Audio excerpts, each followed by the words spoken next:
2005-06च्या काळामध्ये मी संस्थेत शिकायला होतो आणि त्यावेळेस माझ्या संस्थेची फी होती महाराज 2,500 रुपये. वडील तर नव्हते. ती फीस भरण्यासाठी भाऊ पुण्याला कंपनीत कामाला आहे. माझ्या आईनं विहिरी खोदतात बघा, विहिरी जुन्या काळात त्या मशिनी वगैरे काही नव्हत्या, तर विहिरी खोदत असताना माणसं विहिरीवर कामं करायची. त्या माणसांसोबत माझ्या आईनं काम केलं 25 रुपये रोजानं माझ्या संस्थेची फी भरण्यासाठी. दरवर्षी सप्ताह जवळ आला की मी त्या गावातल्या कमिटीवाल्याकडे माझी आई जायची, मी जायचो. अहो माझी आई म्हणायची, हो माझ्या लेकराचं कीर्तन घ्या, हो ते सुद्धा कीर्तन करतंय, एकदा कीर्तन ठेवून बघा.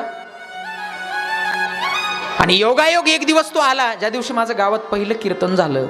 आणि स्वाभिमानानं सांगतो महाराज, ज्या माणसानं मला खाली बसवलं होतं तोच माणूस माझ्या कीर्तनात टाळ घेऊन उभा होता.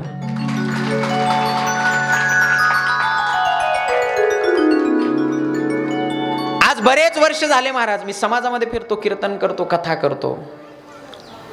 बघा माझ्या आईनं दिलेल्या शब्दासाठी, माझ्या आईनं दिलेल्या एका वाक्यासाठी मी त्या आईचं वचन पूर्ण करण्यासाठी कीर्तनकार झालो, कथाकार झालो.